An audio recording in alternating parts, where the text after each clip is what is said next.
बनाई, ये कोई छोटी बात है। ये तो सब भारत जानता है पूरा कि यहाँ पर जातियाँ सब जितनी भी जाति हैं सब पंडितों ने बनाई है, पाखंडियों ने बनाई है। क्या पंडित पाखंडी है? पंडित पाखंडी नहीं तो और कौन है? जो पत्थर की मूर्ति के सहारा लेकर के अपना पेट पूजन करता है, उनकी रोजी रोटी है, तो पाखंडी तो हो ही। तेज बोले नहीं तो मूर्ति पूजा का विरोध करने आए हैं? नहीं, मूर्ति पूजा का विरोध तो हम नहीं करेंगे, क्योंकि देश आधे से ज़्यादा जनसंख्या देश में मूर्ति पूजा में ही अंधभक्त है। लेकिन मूर्ति पूजा को धंधा बनाने का तो जरूर विरोध करेंगे।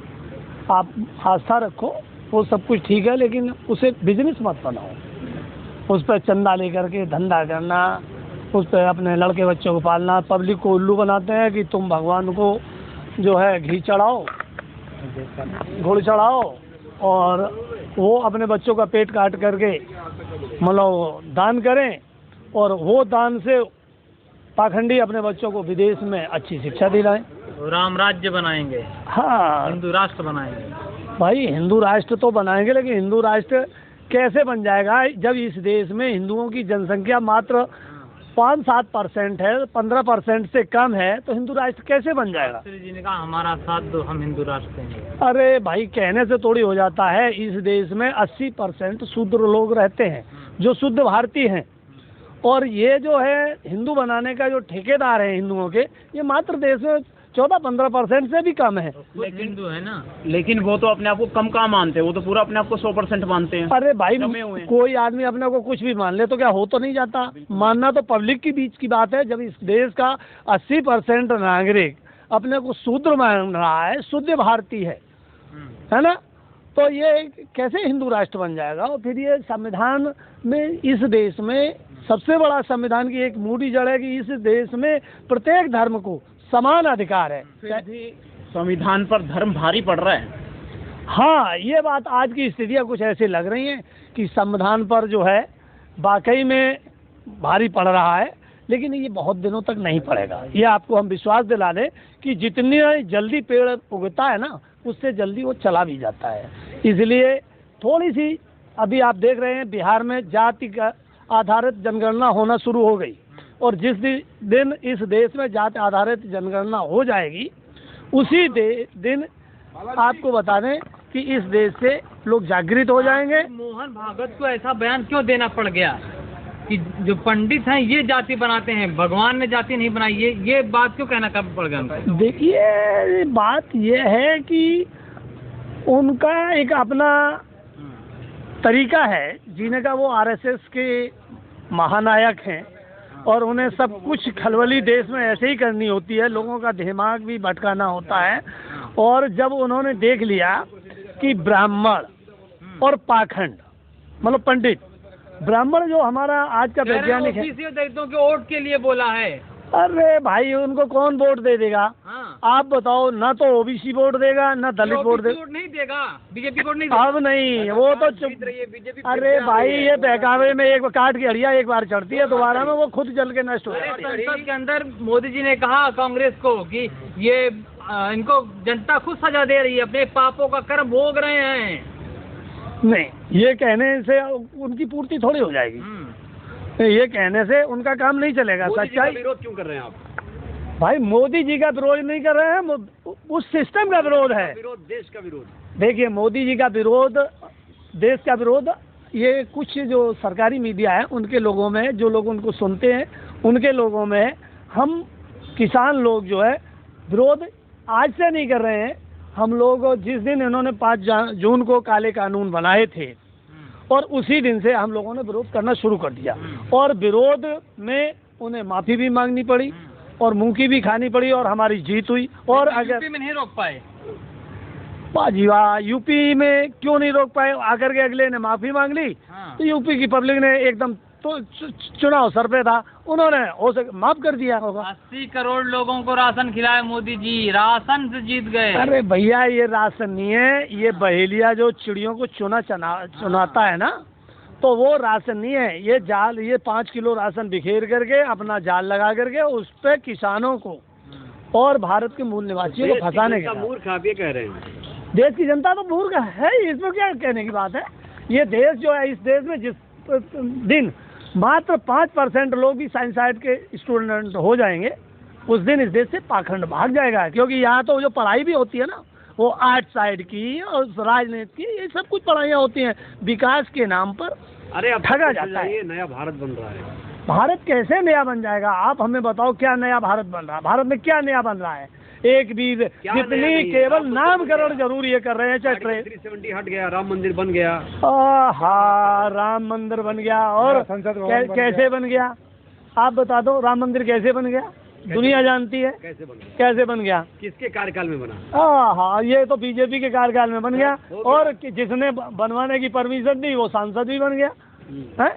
ये देश नहीं जानता। नया संसद बन रहा है। हाँ, नया संसद भी बन रहा है। अब इसका नामकरण भी कुछ नया हो जाएगा कुछ दिन बाद। क्या हो सकता है? अरे क्या हो सकता है? देखो, जहाँ तक मेरा विचार ये है, नए संसद का। देखिए मेरे विचार से तो इस देश का जिस दिन देश आज़ाद हुआ, उसी दिन से इस देश में बाबा भीमराव अम्बेडकर के अथक प्रयास से इस देश का संविधान की रचना हुई।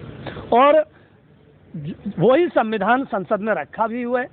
वो संविधान इंग्लैंड में भी रखा है। और मैं तो ये चाहता हूँ कि बाबा भीमराव अम्बेडकर के ही नाम पर इस देश की नई संसद का नामकरण हो, ताकि इस देश के दबे कुचले लोगों को न्याय मिल सके। और दबा कुचला कौन है? दबा कुचला सच्चाई ये है कि SC ST OBC माइनॉरिटी पूरी तरीके से दबी कुचली है कुछ चंद लोगों के दबाव में। तो कब तक दबा रहेगा ये वर्ग? ये वर्ग जब तक अशिक्षित रहेगा तब तक दबा रहेगा। जिस दिन इस वर्ग में शिक्षा का थोड़ा संचार हो जाएगा, अपने आप बाबा साहब ने कहा था कि शिक्षा वो शेरनी का दूध है, जो पिएगा वो दहाड़ेगा। रामचरितमानस पढ़ाया जाएगा हर स्कूल में। हाँ, रामचरितमानस तो मतलब तुम्हारे और मोदी जी उनके क्या नाम सरकार के दादे की चीज है ना। तुम भी पढ़ा दो रामचरितमानस और सरकार भी पढ़ा दे, देख ले कौन से सुन रहे। से आपत्ति क्या है आपको? आपत्ति क्या है? अरे भाई, रामचरितमानस से आपत्ति नहीं है। ये तो पूरा ही संसद में क्यों गीता को रखा गया? रामचरितमानस को रख के किस्म खवाई जाती। इस देश में केवल एक ही पुस्तक है जिसकी शपथ लेकर के संविधान संसद में रखी जाती है, वो गीता। उसमें सच्चाई है, उसे भी ये लोग तोड़ने मरोड़ने की कोशिश करते। कौन लेता है सांसद? बताइए, कब लेता है? सांसद नहीं, जो लोग गीता की शपथ लेकर के कोर्ट में न्यायालय में जो बयान वगैरह देते हैं। हाँ, लेता है।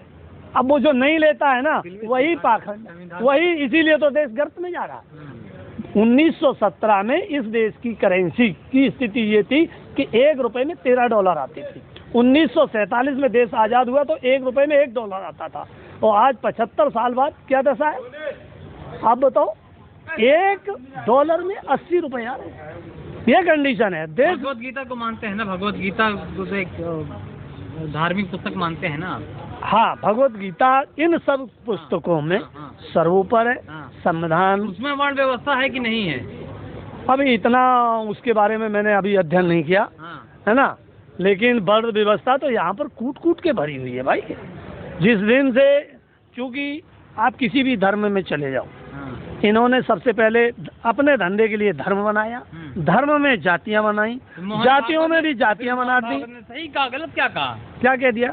कहा कि पंडितों ने बनाया इधर। तो अब आप एक, क्या नाम है, जाति। आप बताओ, जब इस देश में पंडित ही हर किताब को लिखता रहा, अभी ये गीता प्रेस गोरखपुर जो है, जो भी पुस्तक छाप देती थी, है ना, उसी पुस्तक को मान्यता देती जाती थी।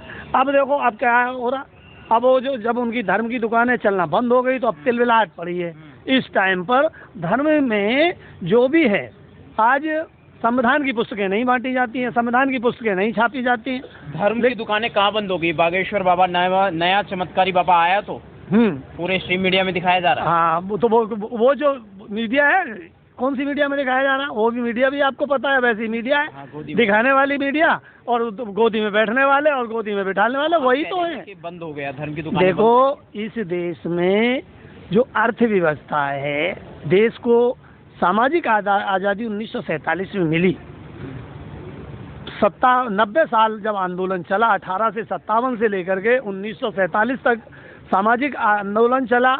अभी हम लोगों ने ये 13 महीने का आर्थिक आंदोलन चलाया था। उस आर्थिक आंदोलन की कंडीशन ये रही कि तुम्हारी सरकार को माफ़ी मांगनी पड़ी और राष्ट्रपति को अपने सिग्नेचर वापस लेने पड़े, और कुछ समय के लिए हमने जो आंदोलन स्थगित किया था वो क्षेत्रों में चला। पुनः वो आंदोलन फिर आने वाला है अगली 20 तारीख को, 20 मार्च को आपके दिल्ली में बहुत बड़े आंदोलन की, किसान आंदोलन की तैयारी की जा रही है। आज गोलमेज सम्मेलन में क्या निर्णय लिया गया, क्या डिस्कशन? देखिए, गोलमेज सम्मेलन में सबसे बड़ा ये निर्णय लिया गया कि इसमें देश में लगभग 100 गोलमेज सम्मेलन कराए जाएंगे, और कुछ लोगों ने जिम्मेदारी भी ली अपने अपने क्षेत्रों में कि हम गोलमेज, इसी तरीके के गोलमेज सम्मेलन भी कराएंगे ताकि पब्लिक को जागृत करेंगे। SC ST OBC माइनॉरिटी जब तक जागृत नहीं होगी, जब तक अपने अधिकारों को पहचानेगी नहीं, समझेगी नहीं, तब तक ये देश में आपको बता दें कि कल्याण नहीं हो सकता। शुक्रिया, ठीक है, थैंक यू। हम करते हैं, हम करेंगे।